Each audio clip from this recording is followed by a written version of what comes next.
सोना एक ऐसी चीज, एक ऐसी धातु जिसे हम सब जानते हैं, जिसकी चमक ने ना जाने कितनी सदियों से इंसानों को अपनी तरफ खींचा है। लेकिन इसकी जो असली कहानी है ना, वो हमारी कल्पना से कहीं कहीं ज्यादा शानदार और कॉस्मिक है। तो सवाल ये उठता है कि हमारी धरती पर ये जो इतना सोना है, ये आखिर आया कहाँ से? आइए इस ब्रह्मांडीय जासूसी कहानी में साथ मिलकर इस सवाल का जवाब ढूंढते हैं। तो सबसे पहला और सबसे चौंकाने वाला सुराग पता है क्या है? ये कि सोना हमारी धरती पर बना ही नहीं है। ये तो बना है उन जबरदस्त ब्रह्मांडीय महाविस्फोटों में, इतने ताकतवर धमाके जो पूरी की पूरी गैलेक्सीज तक को नया आकार दे सकते हैं। तो चलिए इस पड़ताल को जरा आगे बढ़ाते हैं। सबसे पहले तो हमें यह समझना होगा कि सोने का हर एक एटम, हर एक परमाणु हमारे इस ग्रह के बनने से भी बहुत बहुत पुराना है। इसे एक तरह की प्राचीन एलियन कलाकृति समझिए। सोचिए, सदियों तक बड़े बड़े कीमियागार अपनी लैब्स में सोना बनाने की कोशिश करते रहे और हर बार नाकाम हुए। और मजे की बात देखिए, हमारा ब्रह्मांड, हमारा यूनिवर्स अरबों सालों से यही काम कर रहा है। तारों के जबरदस्त विस्फोटों में सोना बना रहा है। अब थोड़ा समय में पीछे चलते हैं, सीधा ब्रह्मांड की पहली एलिमेंट फैक्ट्रियों के पास, यानी कि तारों के पास, और समझने की कोशिश करते हैं कि वो कौन सी लिमिट है, कौन सी सीमा है जिसे वो अकेले पार नहीं कर सकते। देखिए, कहानी शुरू होती है बिग बैंग से। तब ब्रह्मांड में सिर्फ हाइड्रोजन और हीलियम जैसे एकदम हल्के तत्व थे। फिर करोड़ों साल बाद तारे बने और इन तारों ने अपने कोर में, अपनी भट्टी में इन हल्के एलिमेंट्स को फ्यूज करके कार्बन और ऑक्सीजन जैसे भारी तत्व बनाने शुरू कर दिए। लेकिन ये प्रोसेस लोहे पर यानी आयरन पर आकर रुक जाता है। बस तारे का इंजन यहीं ठप। तो फिर से वही सवाल खड़ा हो जाता है, अगर तारे सिर्फ लोहे तक ही बना सकते हैं तो फिर सोना, प्लैटिनम जैसे भारी तत्व कहां से आए? इसके पीछे की फिजिक्स ना बड़ी सीधी सी है। आयरन को फ्यूज करने से एनर्जी निकलती नहीं है, बल्कि उल्टा खर्च होने लगती है।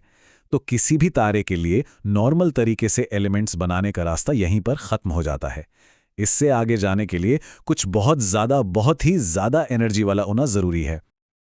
और यहीं पर हमारी पहेली का पहला हिस्सा सुलझता है। इसका जवाब छिपा है मरते हुए तारों के उन जबरदस्त विस्फोटों में जो नए नए तत्व बनाते हैं। इस पूरी कॉस्मिक केमिस्ट्री के पीछे जो मेन प्रोसेस है, उसे कहते हैं न्यूट्रॉन कैप्चर। इसमें होता क्या है कि एटम के न्यूक्लियस पर यानी नाभिक पर न्यूट्रॉन की बौछार होती है। इससे वो भारी होते चले जाते हैं और धीरे धीरे नए एलिमेंट्स में बदल जाते हैं। अब ये जो न्यूट्रॉन कैप्चर है, ये भी दो तरह का होता है। एक है धीमी प्रक्रिया, जिसे एस प्रोसेस कहते हैं। ये कुछ तारों के अंदर हजारों साल तक चलती रहती है धीरे धीरे। और दूसरी है बहुत तेज रैपिड प्रक्रिया या आर प्रोसेस। ये सुपरनोवा जैसे धमाकों के दौरान सिर्फ कुछ मिली सेकेंड्स में हो जाती है। और सोना, प्लैटिनम जैसी भारी कीमती धातुएं बनाने के लिए इसी रैपिड प्रोसेस की जरूरत पड़ती है। लेकिन रुकिए, सुपरनोवा भी पूरी कहानी नहीं है। अब हम बात करेंगे सोने के असली और मुख्य स्रोत की, एक ऐसी घटना जो सुपरनोवा से भी कहीं ज्यादा शक्तिशाली है। और हमारे पास इसका पक्का सबूत भी है। तो मिलिए न्यूट्रॉन स्टार्स से। ये असल में बड़े बड़े तारों के मरने के बाद बची हुई लाशें हैं, जो बहुत ही ज्यादा घनी होती हैं।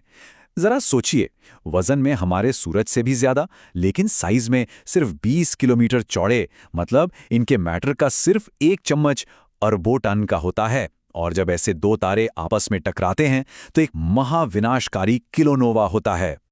और अगस्त 2017 में वो हुआ जिसका वैज्ञानिक इंतजार कर रहे थे।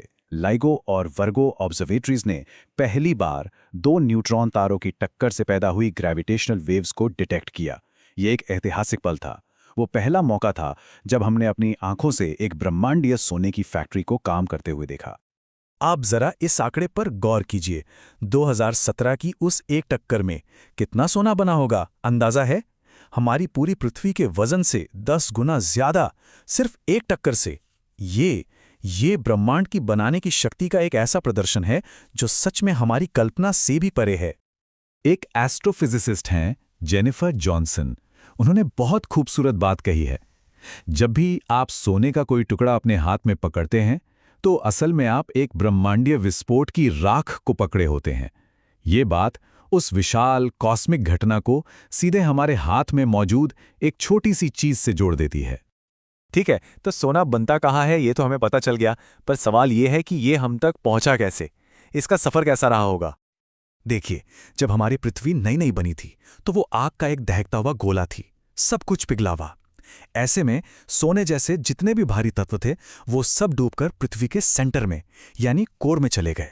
इसका मतलब है कि हमारी धरती का लगभग 99% सोना इसके कोर में बंद है, जहां हम कभी पहुंच नहीं सकते। तो जो 1% सोना आज हमें मिलता है वो वाकई में बहुत ही दुर्लभ है। तो हम तक सोने की ये जो यात्रा है ये बहुत लंबी और तूफानी रही है। सोचिए, पहले ये न्यूट्रॉन तारों की टक्कर में बना, फिर अरबों मील दूर अंतरिक्ष में बिखर गया, फिर ये उस धूल और गैस के बादल का हिस्सा बना जिससे हमारा पूरा सोलर सिस्टम तैयार हुआ, और आखिर में अरबों साल पहले एस्टेरॉइड्स की बमबारी के जरिए एक लेट डिलीवरी के तौर पर यह हमारी धरती की सतह तक पहुंचाया गया। तो आखिर में आइए जरा इस बात पर सोचें कि ये पूरी कहानी हमारे और इस ब्रह्मांड के बीच कितना गहरा कनेक्शन दिखाती है। जिन धातुओं को हम कीमती कहते हैं वो कीमती क्यों हैं?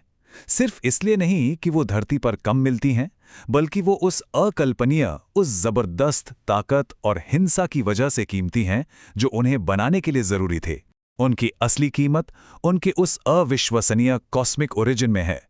महान एस्ट्रोनॉमर कार्ल सेगन ने एक बार कहा था कि हम सब स्टार स्टफ से बने हैं, तारों की धूल से, और अब हम ये भी जानते हैं कि वो तारों की धूल सोने में भी चमकती है।